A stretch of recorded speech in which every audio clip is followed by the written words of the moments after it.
Hello, this is Becca with Amazing Paper Grace, and today what I want to show you is how I make my crepe flowers. This is a flower that I've just made. It's got several layers. You can see the dimension there, and it's very easy.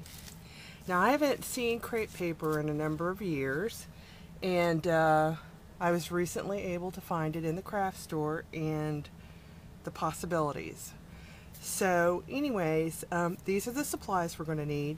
You'll need your crepe paper. A small roll like this costs about 50 cents, and you can get it in all different colors, and you know, it all seems to be about that wide. You'll also need scissors. You will need a ruler, and you may need a needle and thread.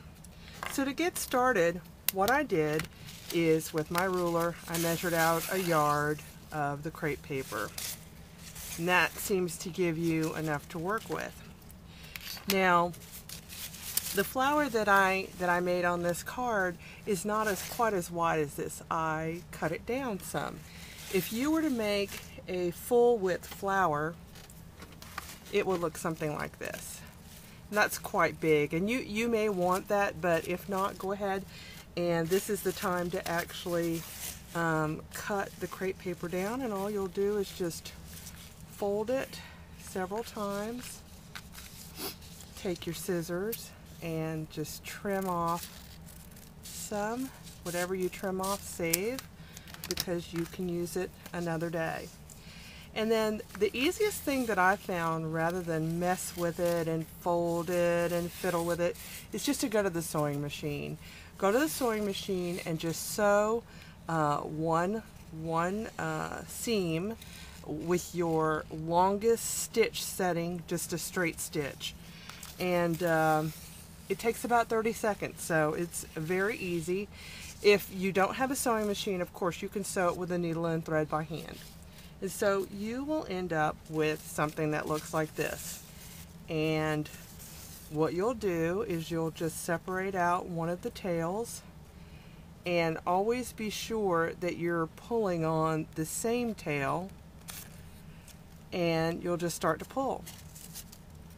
And what'll happen is the crepe paper, which has a wonderful drape, will start to gather.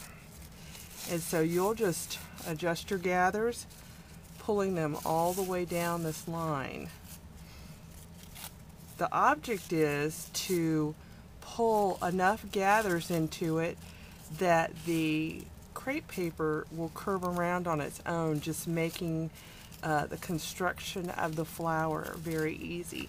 And I actually have one that I've already gathered, and it looks like this. So what you do, you know, this has just gone back on itself. On one end, you'll just curve it around, and you'll keep curving, and that's going to make the layers of your flower. You'll curve, you'll keep curving, and it ends up being one big spiral. It makes for a very pretty flower. You can actually draw it tighter in the center. And then what I do, and this is a little bit fussy and it may take me just a couple of minutes to get it, is I take the ends and I feed them down through the center hole so that I can tie them.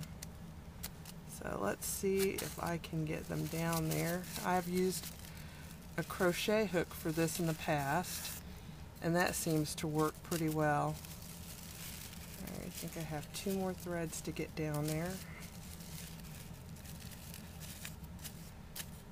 Here we go. And so then I'm just going to take this and I will tie it. I want to get all the threads there, and this actually gives you something to hold on to when you're putting it on your card. You can either tape these down or tie them around a bow. So I'll just tie one more, and it actually helps you cinch in the flower a little bit. And then at this point, what I'll do is I'll take something like a button, and I'm able to put, I just picked up any button, but I'm able to put a button in there. I can put a brad in there, and I will fluff it up, and you're ready to go. You just separate your layers and fluff it up, and that's the easiest crepe paper flower that I've seen. So I hope you enjoy making them. They're very easy. Get your crepe paper in all colors, and look forward to seeing what you make. Thanks.